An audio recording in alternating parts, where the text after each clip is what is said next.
So this is my first client, Mikylah. Hi Mikylah, how are you today? Good, yourself? And I'm, a bit stressed, but all good. So your last name is Danaki? Yes. And your emergency contact is Amber? Yes. And she would be your mum? Yes. And your family doctor is Andrew Kingston? Yes. Whose details are also on the client consultation form. So Mikylah, give a brief description of the problem that's presenting with you today. What's the issue? I was born with a nerve damage in my right arm, for what they call brachial plexus palsy. Yep. And does that give you pain in your day-to-day life? No. Okay, no problem. And you said the nerve impingement spans from T1 to C2? Yes. In your spine? No problem. So how long have you've obviously had this condition since birth. Is it getting worse or better? Better. You say your movement has improved? Yeah, I have a lot more movement than what I did when I was younger. So does it bother you in your daily life, in work or sleep, or? No, I've adapted to it. No problem. So the initial cause of this injury is obviously birth. How can you elaborate on that a bit more for me?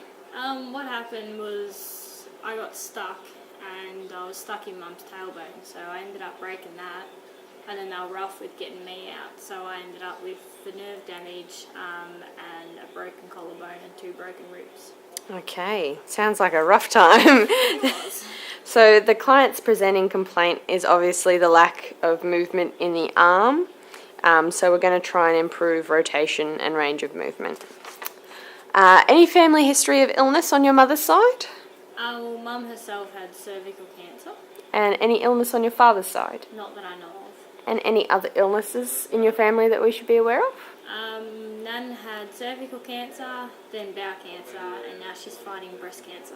It's not a very good disease to have common in the family, is it? No, it's not. So you were born in Australia? Yes.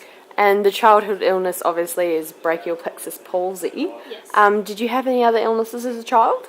Not that I know of. Just the regular ones like chickenpox and stuff? Yes. Any adolescent illnesses? No. Any adult? Well, you're not an adult yet, so it's not really applicable to you. Any surgery? Just the nerve graft that I had as a baby to get more movement, because all I had was it just used to dangle by my side. Okay. And where did the nerve graft come from? Was that? My right leg at the back of the calf. No problem. And have you had any recent traumatic events affecting your health? Yes, I have. I had a fall off a horse a while ago now, but that resulted in concussion of the hip bone and bruising. And is that still tender, or do you receive soreness from that injury at all? Depends. Sometimes I do. Sometimes the pain will leave me alone, and then other times it'll have its spaz where it's like, So I'm hurting. Is it caused by certain movements? Riding. Riding, yep. Riding, and then I go to get off, and it's like, ooh, it's a little bit ouchy. Have you recently travelled overseas at all? No. No problem. We'll move on to the assessment of your anatomical systems. So this is just the systems of your body to make sure, or to see if your injuries relate to anything that could be caused by any of the other systems in your body. Yep. If you don't understand any terminology as I read it, just ask and I'll explain it in hopefully more easier terms to understand. We'll first start with your immune system. Moving the camera a bit. Have you had a cold or flu recently? No. Do you find you scar easily? Yes. And do you find the wounds heal quickly or slowly when you have them? Slowly. Slowly, okay. Moving on to the nervous system and sleep. How long do you reckon you get of sleep a night? Like Probably 4 to 6 hours. And do you wake often or do you sleep through the night? No, I wake. Okay. Do you wake feeling refreshed or tired? Tired. It's never a good thing. Do you suffer from nightmares or night terrors? No. Do you suffer from any fluid retention or edema? I do have a little bit of fluid in my left leg.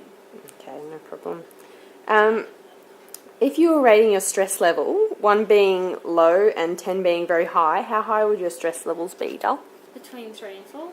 And is there any certain times when those stress, where that occurs? Or when I'm under the pump, got a lot of things going on and feel like I'm not getting anywhere, I'm just chasing my tail. Yep, no problem. Do you ever suffer from muscle tremors, shakes, sweating, or palpitations at all? Yes, my thumb has these spasms where, ever since I dislocated it at the base, it has these spasms where it just... Okay, that's interesting. Do you suffer from headaches at all? No, I don't. How would you say your energy levels are? Would you say they're quite high or quite low? Low. And when do you feel these low spots, these bits of fatigue? In the late afternoon. Okay. Moving on to the urinary tract. How often would you say you urinate a day? 3 to 4 times a day. And would you say the colour is quite concentrated or quite clear? Quite clear. That's good. That means you're very hydrated. Would you say you're on the toilet for longer than 2 to 5 minutes when urinating? No. Do you ever experience any bladder incontinence? No. No. Do you experience any dribbling, difficulty starting or ceasing urination flow? No. Have you ever had any burning or pain when urinating? No. And have you ever had a urinary tract infection? No, I haven't. And have you ever had interstitial cystitis? Oh, definitely no, because I've never heard of it. So it's just a bladder pain syndrome. Radio. Well, no, I haven't. That's good then. It's always a positive. We'll move on to your gastrointestinal tract.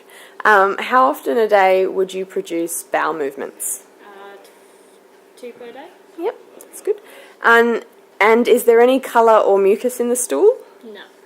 Any undigested food particles? No. Any parasites? Nope. It's always good. Have you ever noticed a foggy film on the water after the bowel movement? Nope. Have you ever had a hemorrhoid or an anal fissure? Nope. Do you experience bloating after the consumption of food? Some foods I do. Any foods in particular?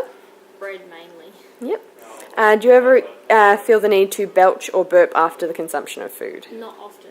It's good. Have you ever had an itchy anus or bottom? No, I haven't. No problem. We'll move on to the musculoskeletal system, which is just the muscles and bones. Are there any pain anywhere other than the affected arm? I do get a pinching pain in my knee. Knee, yep.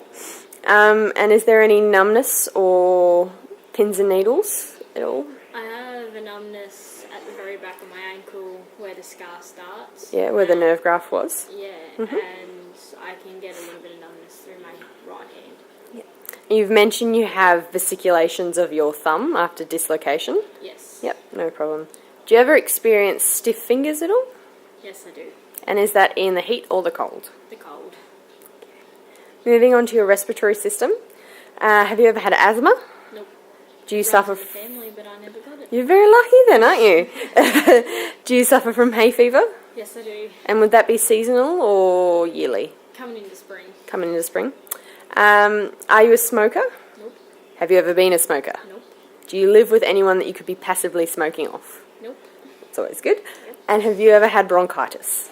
Nope. That's always good. We'll move on to the reproductive system. How long would you say your menstrual cycle of bleeding is? I can last anywhere between 2 and 4 days. Yep. Is there any strange colour or odour that comes with that? No. Any clotting? Nope. Before your period, do you experience any bloating, lower abdominal pain, or breast tenderness? Bloating, yes. Yep. Not the other two, but mood swings. Mood swings as well? Yeah, it's pretty common. Have you ever had an ultrasound on your pubic area? Nope. Have you ever had a dilation of the cervix? Nope. It's always good, no children. With your breast health, have you ever noticed any pain, lumps, bumps, or cysts on your breasts? No, I haven't, and I do always check. That's good, very good, especially with your family history of cancer. Yep. Mood. Do you ever suffer from anxiety No, I don't. or depression? No, I don't. And you mentioned you have mood swings, but that's specifically just on your period? Yes. Yep. Mainly, yes. Do you ever suffer from forgetfulness Yes, I do. when tired? Yes. Yep. Do you ever experience racing thoughts? Yep. And when would that be? I suppose when I've got everything going on, I need to get so many things done, so I'm like, got to get this, this, and this done, but I'm still here, so Yep, that's good. sort of race ahead yourself. Do you ever have a tendency to dwell on stressful situations? No, I don't. And have you ever had a post-traumatic stress disorder? Nope. No problem. We'll move on to the cardiovascular system. So, are you aware that you have high or low blood pressure? pretty sure mine's a little bit low. Low. And have you ever had high cholesterol? Not sure. Have you ever had chest pains or heart palpitations? No. Any history of heart attack, stroke or cardiovascular disease? I'm pretty sure there's heart attacks and strokes in the family, but I'm not sure where along the lines. No problem. Do you have high or low blood sugar? I think mine gets a bit low. No problem. And are you aware that you have any blood disorders like anemia? No. Good.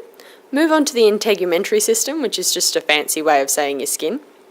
Do you suffer from oily or dry skin? My face gets oily, but the rest of me gets dry. And do you find you bruise easily? Yes. Do you have any skin conditions like eczema, psoriasis, dermatitis, etc.? No. That's always good. Moving on to your endocrine system, which is just the glands of your body. Are you aware of or have you ever had hypo or hypothyroidism? Nope. You've mentioned that you don't know if you have high or low blood sugar. Yes. That's good. Do you suffer from diabetes? Nope.